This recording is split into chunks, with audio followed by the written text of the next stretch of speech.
Vamos a iniciar nuestra escuela dominical. Buenos días a todos. Estamos viendo las bienaventuranzas. Ya saben, ese pasaje famoso, capítulo 5 de Mateo. Y hoy terminaríamos las bienaventuranzas porque casi que solo nos falta la última bienaventuranza, que es la que cuando seamos perseguidos a causa del Señor Jesucristo. Bien, hemos visto la penúltima bienaventuranza. Bienaventurado sería el versículo 10. Los que padecen persecución por causa de la justicia, porque de ellos es el reino de los cielos. Bueno, podríamos mencionar la justicia en general, pero recordemos que la justicia la trajo Dios, o es el concepto que nos enseña el apóstol Pablo en Romanos, la justicia de Dios. La justicia de Dios se manifestó por medio de qué? ¿O la trajo Dios por medio de qué? Por medio del Señor Jesucristo. El Señor Jesucristo muere en la cruz del Calvario y con eso nos entrega la justicia, que es la única justicia a la que el hombre puede aspirar o la única justicia que el hombre al tomarla le vuelve justo, perfectamente justo delante de los ojos de Dios. Ninguna otra justicia puede salvar al hombre, ninguna otra justicia puede preparar al hombre, ninguna otra justicia le permite al hombre entrar al cielo. Solamente la justicia de Cristo entregada gratuitamente por medio de el Evangelio del Señor Jesucristo. Todo esto lo expone el apóstol Pablo en el capítulo 3. Pero recordemos que en general, y estuvimos observándolo bastante, este mundo es un mundo injusto.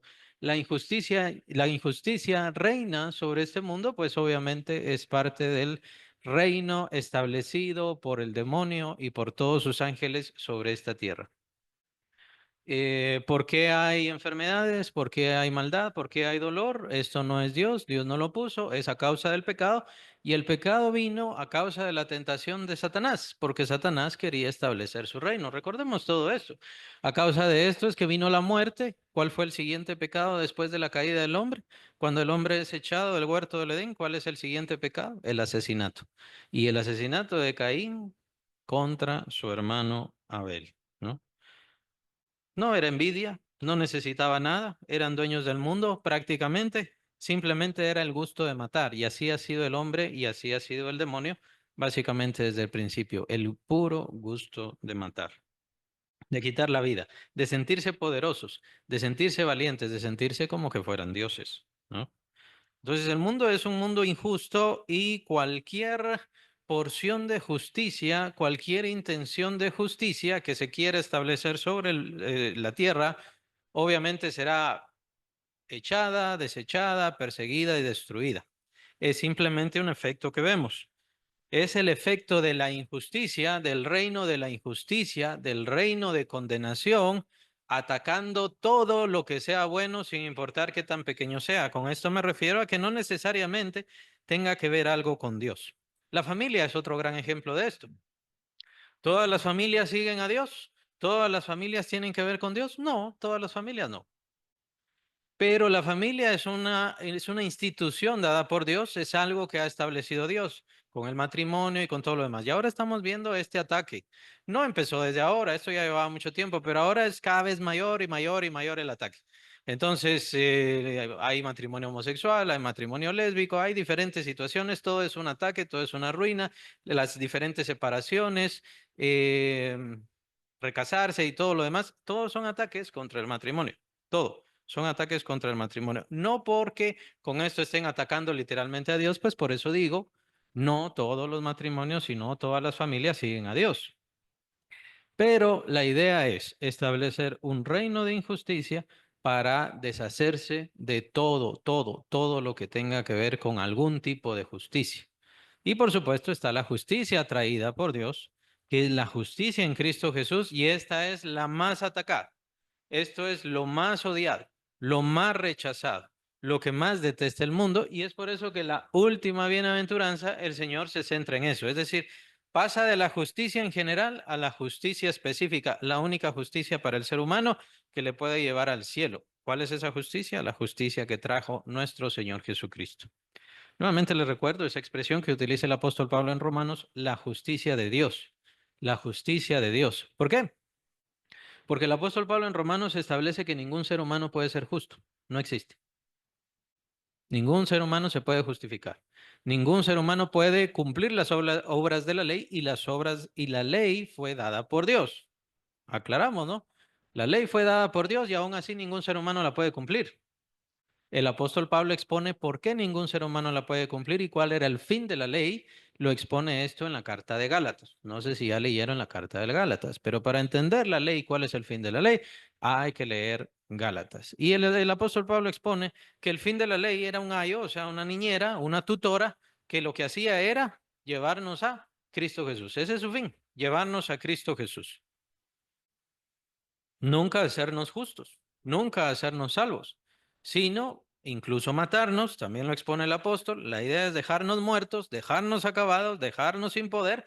¿Para qué? Para que estemos libres, estemos entregados cuando venga el Redentor.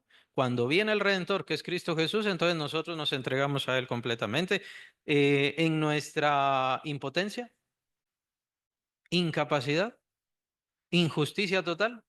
Así es como nos tenemos que entregar al Señor Jesucristo. Él nos da su justicia, Él nos da su pureza, Él nos limpia con su sangre, Él nos santifica. Ya somos santos. No estamos buscando la santificación, ya somos santos. Y algunos dicen, bueno, está la santificación posicional y posesional y toda esa cosa. Yo entiendo que la santificación es la misma, solamente se trata de vivirla, eso es todo.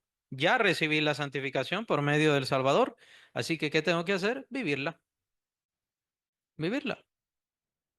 Ya saben qué pasa con la religión. La religión dice, este santo, y con eso lo que quieren decir es solamente estos han ido al cielo. Todos los demás están en el purgatorio, ¿no?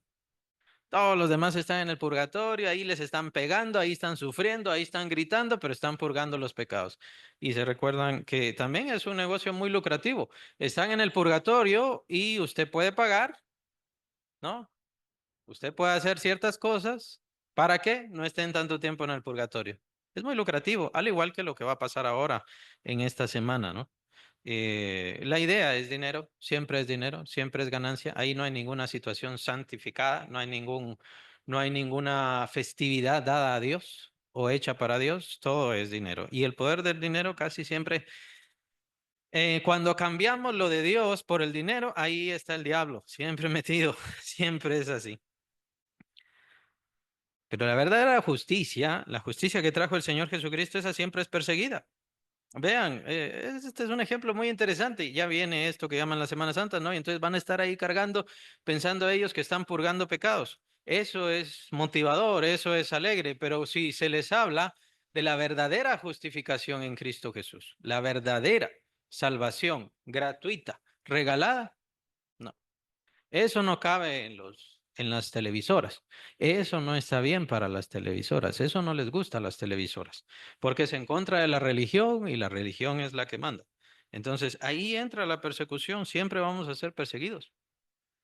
Todo creyente que va a defender el nombre del Señor Jesucristo va a ser perseguido. ¿No quiere ser perseguido? Lo más seguro es que no está defendiendo el nombre del Señor Jesucristo. Y de eso también vemos a muchos. Vemos a muchos evangélicos, especialmente ahora, o pseudoevangélicos, que lo que hacen es defender el ecumenismo. Quieren unirse, quieren unirse. Les encanta la Iglesia Católica. Por ahí anda uno muy famoso que dice, yo todo lo que sé de Dios, se lo dijo, yo todo lo que sé de Dios, y ese evangélico, lo aprendí en la Iglesia Católica. Y yo amo la Iglesia Católica. Es uno muy famoso, todos lo conocen, de aquí de Guatemala. No digo ni un solo mensaje en contra de la Iglesia Católica porque todo lo que sé de Dios lo aprendí en la Iglesia Católica. ¿Qué? La idolatría, el espiritismo. Eso es lo que aprendió, eso es lo que aprendió de Dios. La tortura, los abusos. Porque también el abuso es una forma de moneda.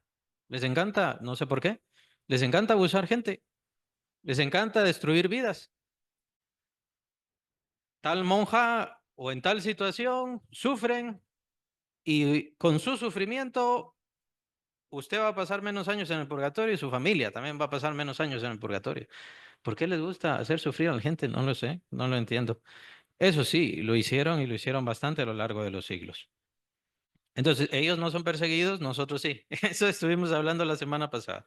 Ellos no son perseguidos, abusan a niños y todo lo demás. Nosotros sí somos perseguidos. Nosotros somos los malvados que hacemos mucha bulla. Y pobrecitos los vecinos.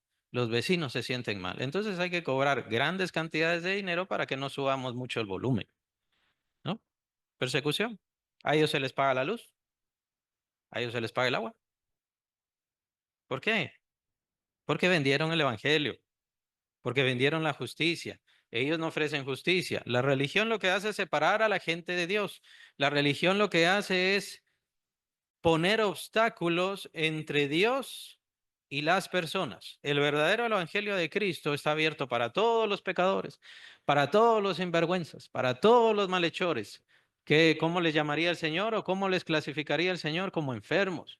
Están enfermos y todos ellos tienen necesidad de doctor y tienen necesidad de medicina. La religión separa a la gente. Usted tiene vicios, usted tiene males, usted tiene esto, váyase, váyase de aquí. La religión termina destruyendo vidas. Ellos no son perseguidos, somos perseguidos los creyentes por hablar la verdad, por hablar el evangelio, por hablar de la gracia de Dios y por defender sobre todas las cosas la justicia de Cristo, la justicia que Él nos ofrece gratuitamente. Recuérdense que estamos en un lugar enemigo. Estamos en una tierra que no es nuestra, este no es nuestro hogar. Y tenemos que acomodarnos a eso, a esa idea. Este no es nuestro hogar, no pertenecemos a este lugar. Así que vamos a ser perseguidos. El Señor entonces, ¿qué es lo que hace? ¿Se recuerdan qué significa bienaventurados? ¿Qué significa? Ah, solo dichosos no, solo dichosos no. Bienaventurados, tres veces dichosos. Lo que quiere decir como afortunado, pero afortunado tiene que ver con fortuna. Entonces, o al azar, ¿no? Más o menos, entonces por eso no usamos eso. Entonces es mejor dicha, dicha. Es como que se sacó tres veces la lotería, pues, por así decirlo, que tampoco apoyamos eso, pues obviamente son cosas de azar y no tienen nada que ver con las bendiciones de Dios. Bienaventurados, si somos perseguidos, veamos, versículo 11, bienaventurados sois cuando por mi causa os vituperen y os persigan y digan toda clase de mal contra vosotros, mintiendo. Gozaos y alegraos, versículo 3, versículo 12, perdón. Gozaos y alegraos, porque vuestro galardón es grande en los cielos, porque así persiguieron a los profetas que fueron antes de vosotros. ¿El Señor va a detener la persecución? ¿Ha detenido la persecución? Ahora estamos viviendo una persecución, como lo he descrito, un tanto solapada, un tanto de insultos, un tanto de vituperios, molestias, pero ya no nos están persiguiendo literalmente, no están entrando con armas y todo lo demás. Es más una persecución de este es un ignorante, este no sabe nada, este es un bueno para nada y algo así. Los evangélicos están locos. Ese tipo de persecución es la que existe ahora. Para quienes crean en el anticristo, pues entonces después vendrá el anticristo que viene a ser para prueba de la iglesia y entonces los creyentes serán probados por medio de persecución, por medio de muerte, por medio de sangre en el futuro. Digo, hay quienes creen, hay quienes no creen. Cada quien es libre de verlo así. En cuanto al anticristo, mi papá, el pastor anterior, él no creía en el anticristo. Se los aclaro. Él no lo creía. Pero si me preguntan a mí, mi opinión personal es que sí debe darse.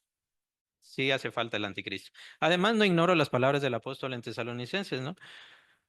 Em, El anticristo no vendrá sin que antes venga la apostasía, escribe el apóstol Pablo. Entonces ya estamos viendo la apostasía, lo que tiene que venir ahora es el anticristo para que pueda ser mostrada o revelada verdaderamente la iglesia del Señor Jesucristo. Ahora está el cuerpo de Cristo metido o sometido a tantas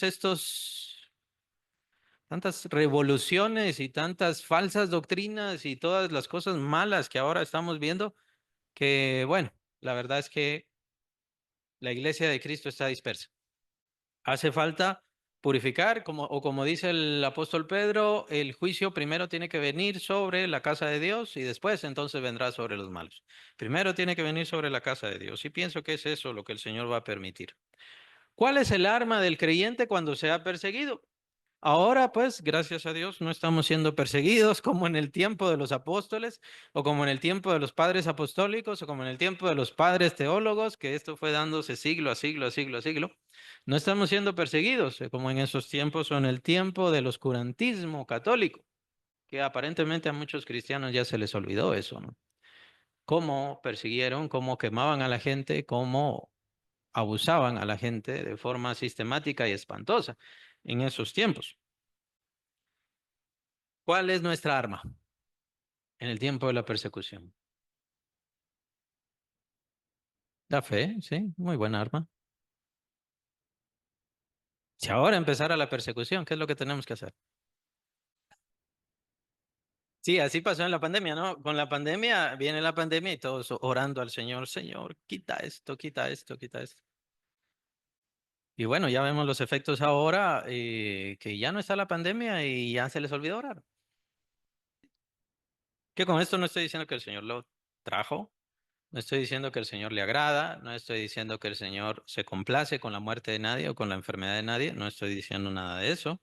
Solo el Señor muchas veces permite esto, permite estos males y muchas veces tenemos que darnos cuenta. No sigamos una religión, es muy importante, no sigamos una religión, sigamos una relación. El Señor quiere tener una relación con nosotros y en una relación el propósito es que vaya escalando, escalando, escalando, escalando, que crezca el amor, que crezca la confianza, que crezca la dicha, que crezca la gracia. Ese es el propósito en una relación. Entonces no voy a orar a Dios porque ahora tengo necesidad y después como se acabó la necesidad, ya no oro a Dios. Bueno, no entendió, no entendió. Y así hay muchos cristianos ahora que no entendieron la prueba cuando vino, no la entendieron. Pues sí. Uno muy importante que lo menciona aquí el Señor Jesucristo, versículo 12 y no lo vemos así y yo quiero dejárselos hoy, ya que estamos terminando las bienaventuranzas, yo quiero dejarles hoy gozaos y alegraos, gozaos y alegraos. ¿Qué es lo que busca el mundo? Principalmente, ¿qué es lo que busca Satanás? Lo que busca Satanás, y esto no es solamente con respecto a las persecuciones son una cosa, pero es con respecto a todos los males de nuestra vida, todas las enfermedades, toda, no sé, pérdida de trabajo, enfermedad, dolor, sufrimiento, cualquiera que sea, problemas en el hogar. ¿Cuál es el propósito de Satanás? Quitarnos el gozo, quitarnos la alegría, eso es lo que quiere. La religión también hace eso. No, no puede estar alegre, no, no puede estar contento, usted tiene que sufrir. Ahora es eso lo que vamos a ver un montón de gente de negro compungida, sufriendo ahí, supuestamente porque están sufriendo la par de Cristo y ni siquiera entienden para qué fue el sufrimiento de Cristo. La Biblia menciona claramente los gozos o los placeres o la dicha que vendría tras su sufrimiento. Es que es eso lo más importante. El Señor Jesucristo sufrió la cruz, puesto un gozo delante de él, lo mencionan los primeros versículos del capítulo 12 de Hebreos. El mundo le quitó la libertad, por así decirlo, lo arrestó, el mundo lo llevó a la cruz, lo crucificó, pero ¿qué no le pudieron quitar? El gozo, la alegría, el propósito de Dios. Es de eso de lo que nos debemos tomar. Es de eso de lo que debemos apropiarnos. Por eso el Señor cuando dice, bienaventurados los pobres en espíritu, porque Dios es el reino de los cielos, ¿qué quiere decir el Señor? Es la primera bienaventuranza, la base de todas las demás bienaventuranzas. ¿Qué es lo que quiere decir con eso? Quiere decir que nos va a dar riqueza espiritual, va a darnos dicha en el corazón, pero los cristianos no viven así. Viven pendientes, probablemente estén en el servicio, mañana tengo que hacer esto, mañana tengo que pagar aquello, mañana a ver qué me pasa, a ver cómo está mi enfermedad, a ver cómo está mi dolor. El mundo constantemente quiere robarnos la paz, la dicha, el consuelo, la esperanza que Dios nos ha dado. ¿Por qué? Porque al hacer eso empezamos a dudar. Mencionaste que cuál es nuestra arma en medio de la persecución, la fe, y es importantísima, es vital la fe en medio de la persecución. Ahora, si yo tengo gozo o si yo no tengo gozo, ¿será que puedo mantener la fe? Si yo no tengo dicha, ¿será que puedo mantener la fe? ¿Se acuerdan aquellos dos? Aquellos dos siervos de Dios, uno de ellos, el mayor de los apóstoles, que estaba en la prisión de Filipos. ¿Y qué estaba haciendo en la prisión de Filipos? Él y Silas, cantando. Se pusieron a cantar. Esto no era porque estaban locos. Para el mundo estaban locos. Y lo dice así el apóstol Pablo. Para los griegos nosotros somos como locos. ¿Cómo así que aquel fue crucificado y entonces ya con eso yo ya soy salvo? Eso es una locura, decían ellos, los filósofos, los grandes eruditos, los conocedores, ¿no? Pero no es locura. No es locura porque es la dicha que Dios ha puesto en nuestro corazón. ¿Y cuál es la dicha a la cual el Señor nos llama? Dice, gozaos y alegraos porque vuestro galardón es grande en los cielos. Vuestro galardón es grande en los cielos. ¿Por qué los creyentes ya no nos sentimos dichosos por nuestro galardón celestial? No, yo necesito aquí el dinero, así dijo también otro pastor. Yo no necesito ver las calles de oro. Después, yo necesito el oro aquí. Te estaba haciendo el chistoso, ¿no? Pero, ¿por qué ya no se emociona el creyente por la gloria venidera? Por el lugar que vamos a tener allá. ¿Qué tipo de galardón grande? Dice el apóstol Pablo, capítulo 8 de Romanos, nosotros somos coherederos con Cristo si es que, hay una condición, si es que padecemos juntamente con Él. ¿Y qué heredó el Señor Jesucristo? El Señor Jesucristo heredó todo el universo, todas las cosas le pertenecen a Él. Ahora nosotros somos coherederos, aunque el apóstol Pablo pone esta condición muy importante, que tenemos que entender lo que tiene que ver con el galardón. Si yo soy perseguido en esta vida, si a mí me roban, ¿qué? Una casa, si a mí me roban un terreno, por supuesto que duele, por supuesto que es difícil, pero yo estoy demostrando, estoy comprobándome como coheredero juntamente con Cristo por soportar esto. Si la gente me rechaza, si la gente me odia, si la gente me detesta, porque yo estoy defendiendo la verdad del Señor Jesucristo, yo estoy demostrándome ante el cielo, ante el trono de Dios, ante los ángeles, ante toda la eternidad, que soy coheredero juntamente con el Señor Jesús. Mi depósito es grande, así le llama el apóstol Pablo, mi depósito. Pero lastimosamente los creyentes dejaron de sentir agrado y de sentir dicha por la eternidad, por lo que viene. Y nos preocupamos más porque hoy no tengo dinero, porque hoy no tengo trabajo, lo cual sí es importante, pero lo dice la Biblia claramente, el Señor tiene cuidado de vosotros, mas buscad primeramente el reino de Dios y su justicia y todo lo demás os será añadido. Hay principio tras principio. Dios tiene contados cada uno de nuestros cabellos. ¿Por qué pensamos que Él no tiene cuidado de nosotros para proveerme trabajo, para proveerme dinero, para proveerme el sustento? ¿Por qué? Falta de fe. Pero la falta de fe que viene por falta de gozo, o la fe se debe expresar por el gozo, por la dicha. ¿Ha aprendido eso? ¿Ha conocido eso?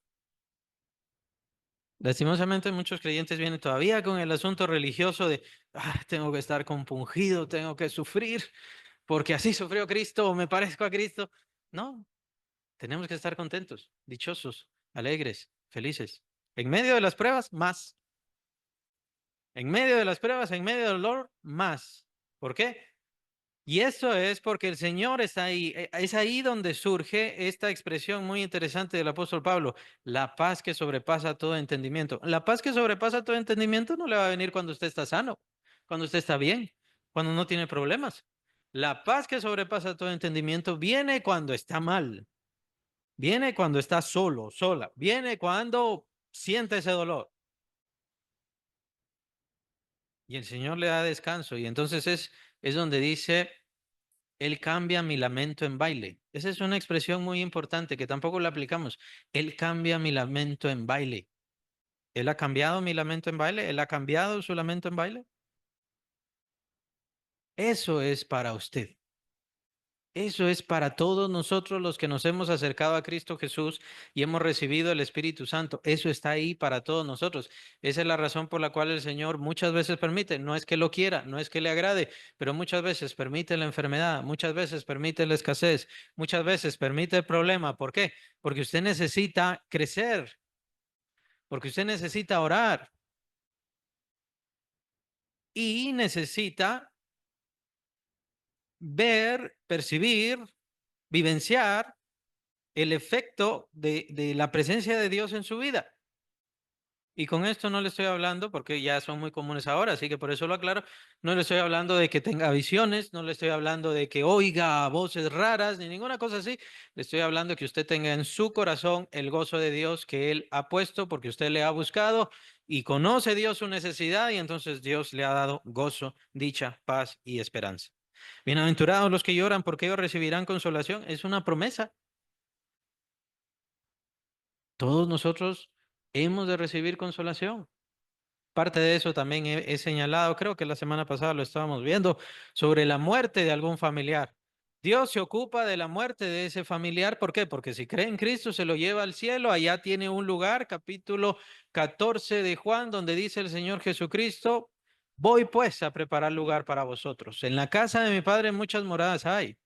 Si así no fuera, yo lo hubiera dicho, voy pues a preparar lugar para vosotros para que donde yo estoy, vosotros estéis conmigo. Pero usted cree que el Señor no se preocupa de quien se queda aquí con el sufrimiento.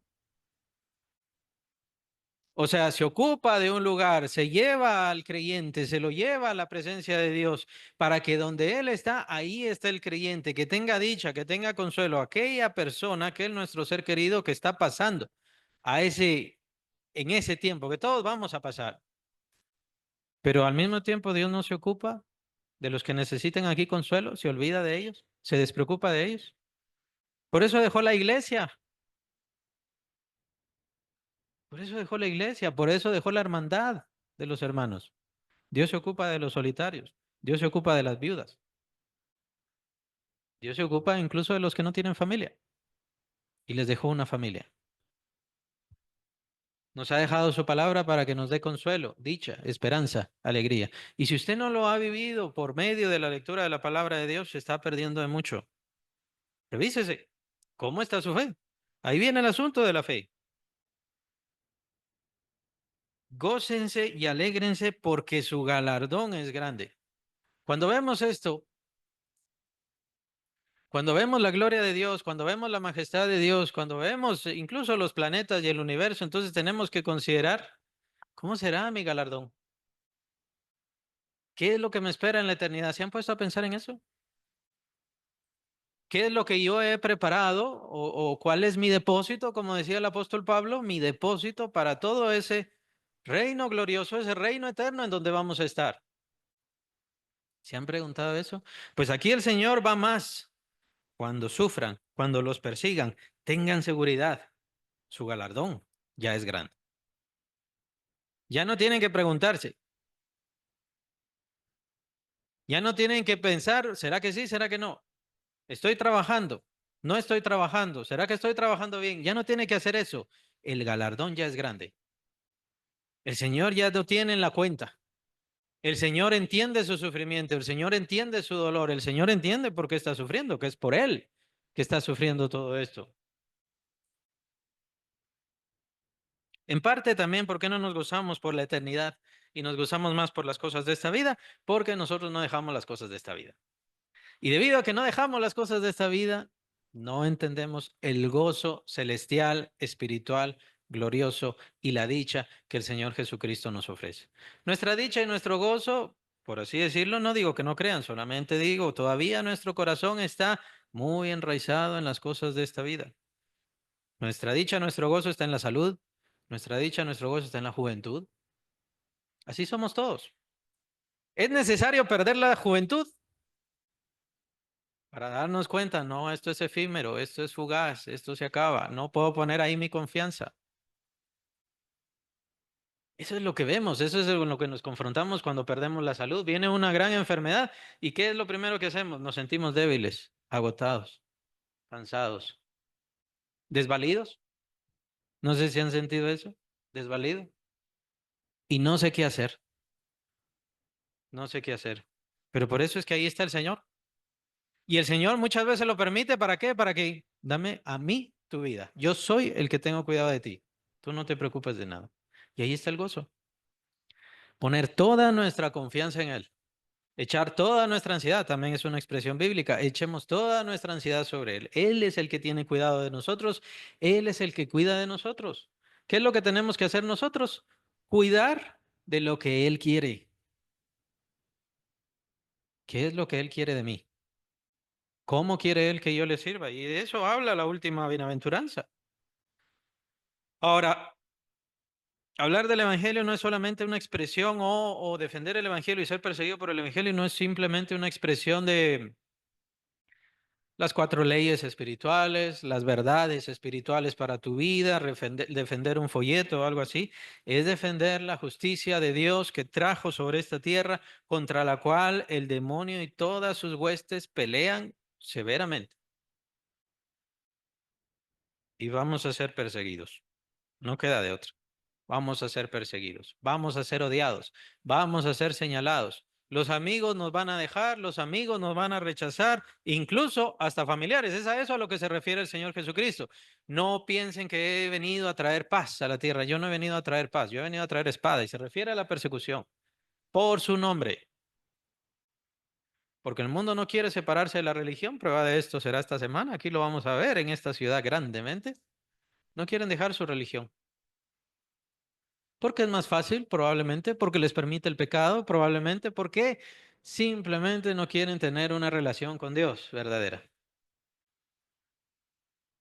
Algunos dicen que sí, pero cuando se les presenta el Evangelio de la libertad, el Evangelio gratuito, el Evangelio de dicha, el Evangelio de gozo, el Evangelio de consuelo, lo rechazan para poder seguir con su religión. Es penoso, pero ahí es donde se demuestra todo. Como dice el Señor, no he venido a traer paz, he venido a traer espada. El que no es conmigo, contra mí es. ¿Se recuerdan todos esos pasajes? El que conmigo no recoge, solamente desparrama. Nada más.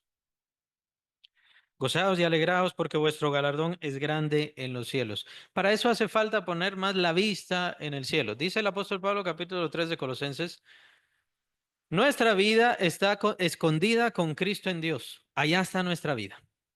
Cuando Cristo se manifieste, o sea, cuando aparezca el Señor Jesucristo, entonces nuestra verdadera vida se va a manifestar. Pero entonces dice el apóstol Pablo, debido a que nuestra vida está escondida con Cristo en Dios, allá en los cielos, pongamos la vista en las cosas celestiales, en las cosas espirituales, en las cosas de Dios. Allá está nuestra verdadera vida.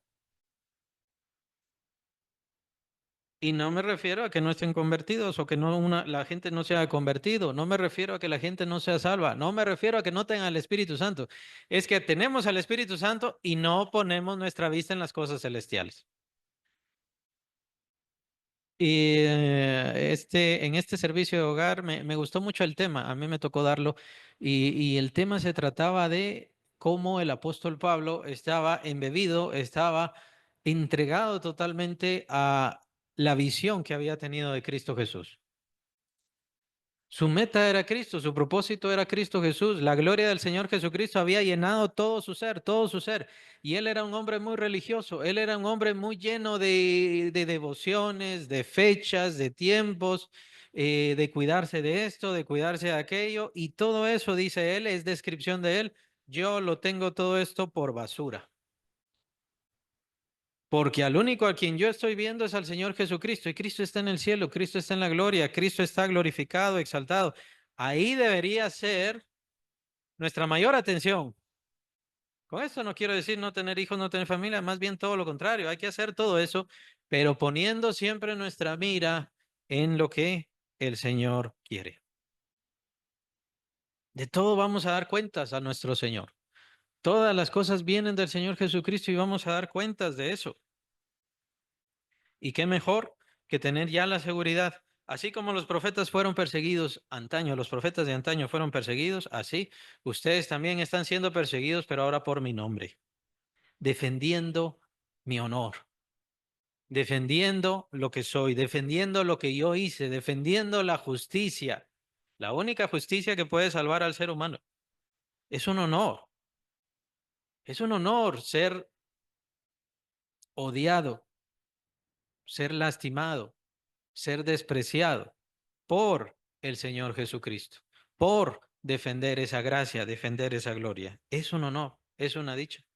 Lo que pasa es que le ponemos mala vista al honor del mundo, a la gracia del mundo, al agrado del mundo. Bueno, es por eso que los creyentes tienen que estar bien decididos de lo que quieren. Es por eso que los creyentes tienen que definirse. O soy de Cristo o estoy en contra de Cristo. O amo a Cristo Jesús o voy a irme con el mundo. Cada quien va a definirse.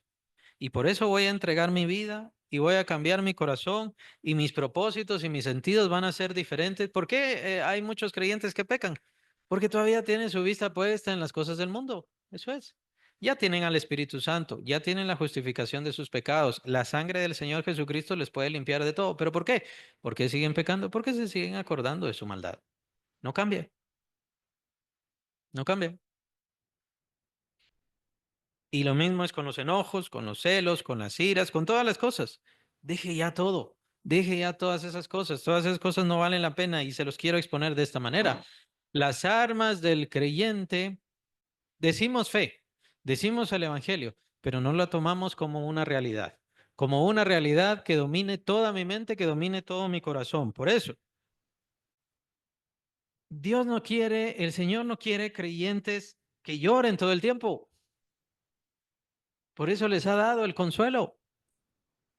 Dios no quiere creyentes tristes, sin ánimo, sin consuelo. Ay, aquí estoy sufriendo. Ay, aquí estoy en dolor. Bueno, y no tiene el Señor Jesucristo pues en su vida. No tiene la victoria. En el mundo tendréis aflicción, pero confiad, dice el Señor, ¿qué? Yo he vencido al mundo. Y en eso está su victoria también y la mía. ¿Tienen fe? Sí. ¿Son salvos? Sí. No lo voy a negar. Pero todavía no han dejado, no se han dejado dominar, gobernar por el Evangelio del Señor. No se han dejado llevar.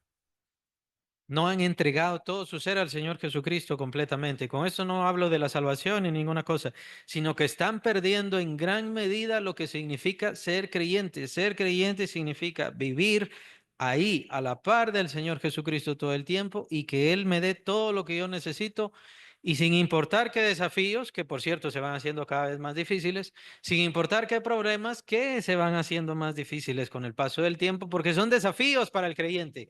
El Señor nos está preparando para los desafíos cada vez mayores, cada vez mayores, cada vez mayores, hasta el mayor desafío. ¿Cuál es el mayor desafío? Ese momento donde nos tenemos que enfrentar a la muerte, a ese paso. Eso es duro, es difícil. ¿Cree que el Señor no le está preparando para eso? Y no es que me viene preparando hace un año, no, no, le viene preparando desde que usted viene a Cristo Jesús, desde que usted se bautiza. ¿Se recuerda cuál es la doctrina del bautismo? Usted ya murió en Cristo. Por eso dice el apóstol Pablo, con Cristo estoy juntamente crucificado, ya no vivo yo, mas vive Cristo en mí. Lo que ahora vivo en la carne, lo vivo en la fe del Hijo de Dios que me amó y se entregó a sí mismo por mí. Ya no vivo yo, ya no vivo yo, ya esta ya no es mi vida, le pertenece al Señor Jesucristo. Y eso le irá preparando para ese momento que todos tenemos que pasar. A no ser el asunto del arrebatamiento, que también cada quien decide qué es lo que va a creer y se dispone a creerlo. Cada quien decide. Gozaos y alegraos, porque vuestro galardón es grande. Es por ese reino que estamos trabajando. Y creo que por esa razón me dediqué tanto la semana pasada. La semana pasada tendríamos que haber terminado este tema, pero la semana pasada me dediqué a ver la injusticia del mundo. Principalmente para que entendamos, hermanos, y no. No llegué a las cosas más sórdidas, más espantosas, más retrógradas que está haciendo el ser humano ahora, los abortos y todas esas cosas, ni siquiera las mencioné. Pero no entiendo por qué nos encadenamos tanto a esta vida. Dejemos ya, vayamos saliendo en nuestra convicción, en nuestros conceptos, en nuestro afecto, en nuestra intención, las cuestiones de este mundo. Ay, que viene el final del mundo. No, debería darle gozo, dicha. Cuando vean todas estas cosas, dice el Señor Jesucristo, hablando del final de los tiempos, alcen los ojos, alcen la cabeza, estén gozosos. Ya viene el tiempo de su redención. Pero los creyentes no son así. Actuales, me refiero. Los creyentes actualmente no son así, tienen miedo, tienen miedo. Veamos, empecemos a verlo así, ya que estamos viendo en el contexto de las bienaventuranzas. El miedo es en contra de la fe, es en contra de la fe. Es cierto que vienen inseguridades y las inseguridades nos dan miedo, pero es entonces donde viene la fe. Yo pongo mi fe y mi confianza en Dios. Era lo que hizo Abraham, lo menciona el apóstol en el capítulo 4 de Romanos. ¿Qué fue lo que hizo Abraham? Dios le dijo, vas a tener un hijo, y vas a tener un hijo, y vas a tener un hijo. Él ya tenía 100 años, Sara tenía 90. Pero dice el apóstol que Abraham se fortaleció en fe, glorificando a Dios. Cuando nosotros glorificamos a Dios, ¿me da fortaleza? ¿Me quita el temor? ¿Me da fe? ¿Me da seguridad? Si no es así, lo está haciendo mal. Si no es así, lo está haciendo mal. O no está entendiendo, o lo está viendo como en un sentido sin sentido, pues. El Señor nos ha dado la adoración y la exaltación a Él y la glorificación a Él, y eso nos alimenta a nosotros en nuestra fe, en nuestra fortaleza y en nuestro ánimo. El Señor nos ha dado la oración para que nos sintamos y estemos cerca de Él, porque es una promesa de Dios. No se trata que yo sienta la presencia de Dios, ni mucho menos que yo vea la presencia de Dios. Señor, es que ahora quiero verte. No haga eso, no piense eso, no se trata de eso. Se trata de fe. Cuando yo oro, cuando yo me dispongo a orar, la palabra de Dios dice que yo me presento delante de Dios. Solo con eso yo ya estoy en el mejor lugar posible, con el mayor ser posible, con el juez de todas las cosas y con el que me amó por sobre todas las cosas para salvar mi alma. ¿No tendría que darme alegría ya desde ahí? Consuelo, felicidad, dicha. Por eso es que los apóstoles estaban cantando. En esa situación estaban en cepo, ¿no? ¿Qué tan doloroso es un cepo? ¿Qué tan incómodo es? Además, las cárceles en aquel tiempo, no es que ahora sean bonitas las cárceles, pero en aquel momento eran espantosas. Pero es que ellos estaban en la presencia de Dios y el Señor en esos momentos de prisión, de cárcel, que lo menciono de esta manera, ¿por qué? Porque la enfermedad también es una cárcel. Aunque yo no he pasado ninguna cárcel, pero sí he pasado muchas enfermedades y con las enfermedades me he sentido en una cárcel. Ya no soy yo, ya no soy el mismo, ya no tengo voluntad sobre mí, ya no tengo libertad, ya no tengo alegría. Pero en esos lugares de vacío, de ruina, ahí está Cristo. Y es donde más se muestra, y es donde más lo veo, y es donde mi relación con Él se ha fortalecido más. Y eso es para todos los creyentes, no es para un especial, para dos importantes, no es para el mega ungido, no es para el de la mega, mega, mega, sino es para todos los creyentes una relación personal íntima con el Señor. Y si el Señor no le sana, le está preparando para su reino glorioso. Dice el apóstol Pablo que estaba seguro que Dios le iba a preservar. Quiere decir salvar también, pero eso se entiende por preservar, resguardar, le iba a proteger. Si Él no me salva ahora, Él me va a preservar para su reino glorioso. Y ahí voy a estar yo. Eso es lo que quiere decir el apóstol. Dios me librará de toda clase de mal. Y si aún así no me libra, no lo dice. No lo dice. Él dice, Dios me librará de toda especie de mal y me preservará para su reino glorioso. Pero eso de preservar, ¿qué quiere decir? Si de esta yo no salgo, si esta me termina destruyendo, termina con mi cuerpo, Dios es suficientemente poderoso para preservarme para su reino glorioso, excelso, y es suficientemente poderoso para guardar mi depósito para aquel día. Por cierto, está en la misma carta, segunda de Timoteo. Ver más allá. Eso es lo que tiene que hacer el creyente, ver más allá de sus problemas, más allá de sus enfermedades, más allá de sus dolores. Entonces va a encontrar a Cristo y en Cristo va a encontrar gozo, alegría, consuelo, paz, dicha y esperanza. Esa es la respuesta para su matrimonio, esa es la respuesta para sus hijos, esa es la respuesta para su crianza de los hijos, es su respuesta para todo, el problema en el trabajo, problema con la familia, su respuesta para todo. Muchas veces el Señor no nos va a quitar el problema, pero Él es siempre el alivio, la solución, el bálsamo, el cuidado, el aliento. Siente desamor. Ahí está el amor de Cristo. Siente desprecio o vive desprecio. Ahí está el aprecio de Cristo Jesús para usted. Eso le dará fuerza, eso le dará ánimo y le dará consuelo. Los creyentes no están aprendiendo a vivir así. Por esa razón es que estamos viendo adentro de la iglesia separaciones, problemas, conflictos, vicios, pecados y diferentes cosas. ¿Se dan cuenta? El Señor ya nos dio la respuesta, pero todavía los creyentes siguen viendo en forma mágica a Dios. Señor, arregla mi matrimonio. Ya, solo así.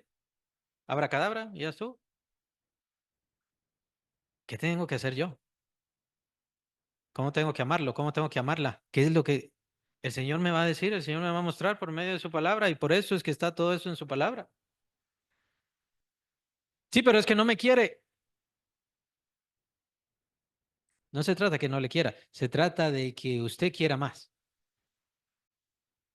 ¿Y quién le va a querer a usted en primer lugar? Cristo Jesús. El amor de Cristo está ahí. Es que yo no tengo familia, es que no tengo hijos, no importa.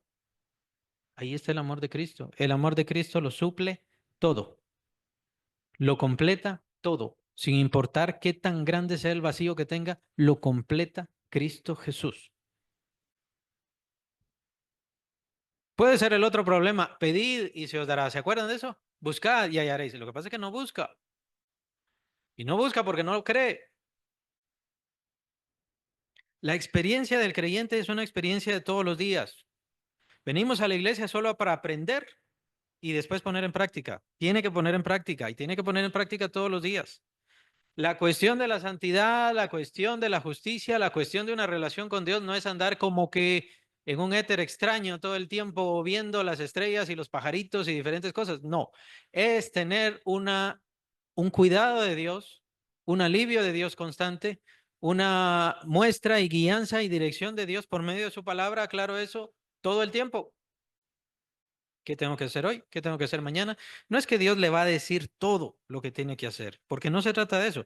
Se trata que la mente de Cristo, eso lo menciona el apóstol, es una expresión del apóstol, la mente de Cristo Jesús está en su mente.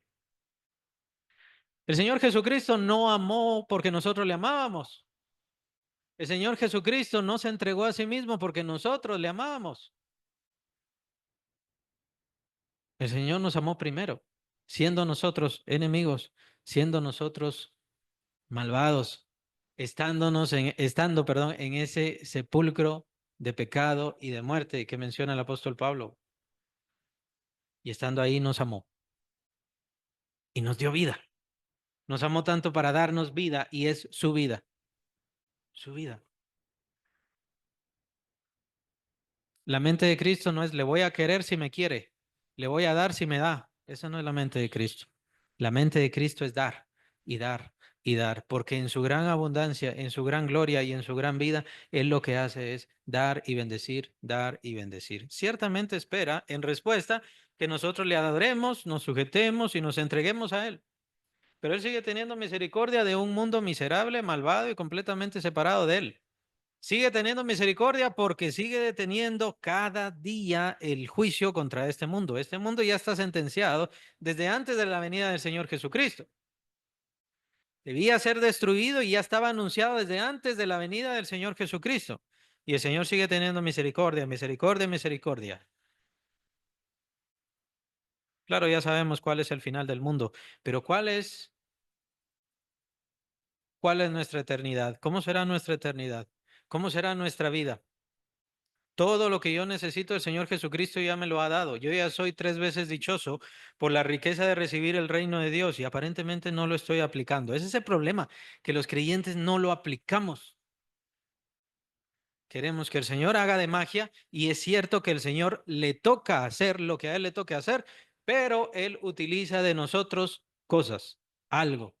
Por eso son tan importantes esos momentos donde el Señor multiplica los panes, los peces. ¿Se recuerdan?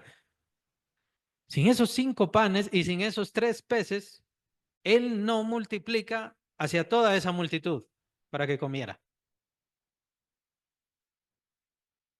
Y eso es mensaje para nosotros. Nosotros tenemos que poner de nuestra parte. ¿Qué es lo que yo tengo? Lo que yo tengo es esto. Señor, multiplica mi amor. Señor, multiplica lo que yo hago. Señor, multiplica mi esfuerzo. Señor, multiplica lo que yo puedo hacer por las personas de afuera y que sea Él quien les transforme, Él quien se manifieste.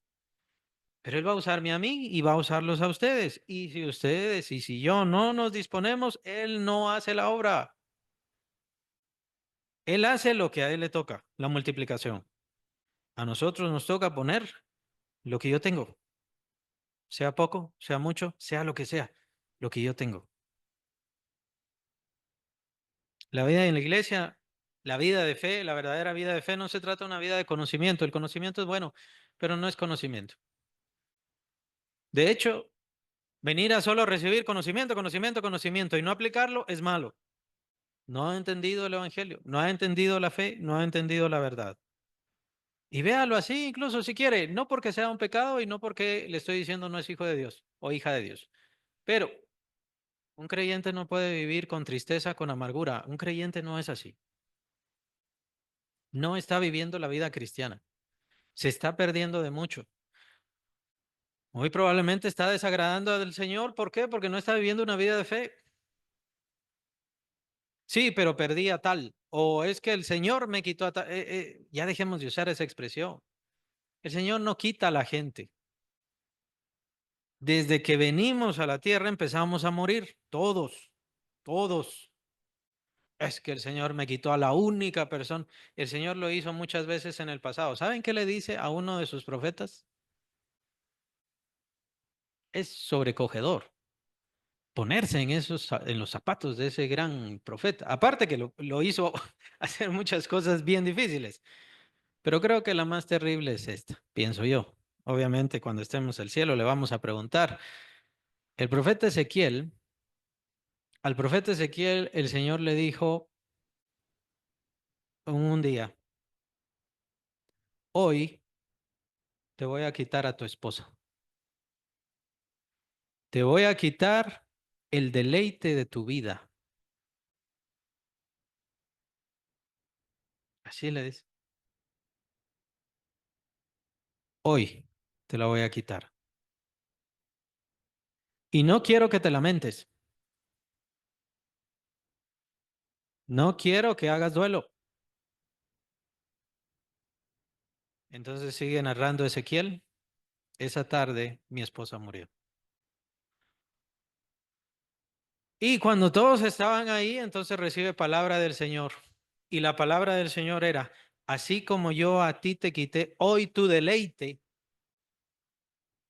hablando del profeta Ezequiel, el Señor hablando del profeta Ezequiel, y este era un mensaje para el pueblo, así yo le voy a quitar a este pueblo su deleite.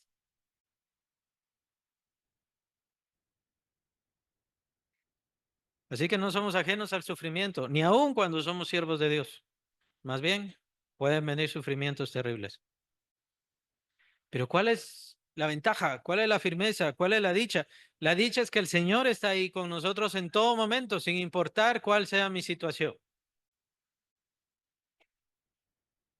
La dicha para este gran profeta, digo yo, que fue cuando vino la palabra de Dios y esa misma palabra de Dios lo sostuvo, lo fortaleció, lo enderezó, lo puso ahí, lo plantó delante del pueblo y empezó a profetizarle al pueblo. Esa es verdadera fortaleza. Esa es dicha. Ese es consuelo. El que Dios esté conmigo en mis sufrimientos. El que Dios no me abandone. El mundo me va a abandonar. Las personas pueden abandonarme. A veces hasta los familiares nos abandonan. Pero Dios nunca nos va a abandonar. El consuelo de Dios nunca nos va a dejar. Somos nosotros los que nos apartamos. Somos nosotros los que no aprovechamos. Somos nosotros los que menospreciamos todo lo que el Señor quiere darnos, todo lo que el Señor ha provisto, toda esta riqueza. Cuando dice uno de los apóstoles, todo lo que pertenece a la vida y a la piedad nos ha sido dada por medio del Señor Jesucristo. No es broma, no es cualquier cosa, no es solamente para los que sirven, es para todos los creyentes. El consuelo es para todos. La alegría, el gozo es para todos, sin importar cuál sea su situación. Claro, y con esto ya termino. Tenemos que aprender a gozarnos en Cristo, que Él sea nuestro gozo, a gozarnos en Él, que Él sea nuestro consuelo, que Él sea nuestra paz, que Él sea nuestra dicha. Por supuesto que vendrán sanidades, por supuesto que vendrá provisión, pero que eso no sea mi sentido, como lo que hablábamos con respecto a la pandemia. La gente oraba en la pandemia por la pandemia. Se acabó la pandemia, entonces ya no necesitan orar. No encontraron el consuelo, no encontraron la dicha, no encontraron nada especial. Vino la pandemia y no encontraron nada especial, ningún cambio en sus vidas. Que así no sea nuestra vida. Es cierto que en el mundo están los placeres, las dichas y diferentes cosas en el mundo y con eso se alegran bastante, ¿no? Pero el creyente no debe ser así, el creyente debe poner su gozo y su alegría en Cristo. Por eso, tienen una situación difícil, tienen una situación de desamor, ponga su amor en Cristo y que Él sea quien le dé dicha y le dé consuelo, que sea Él quien le dé alegría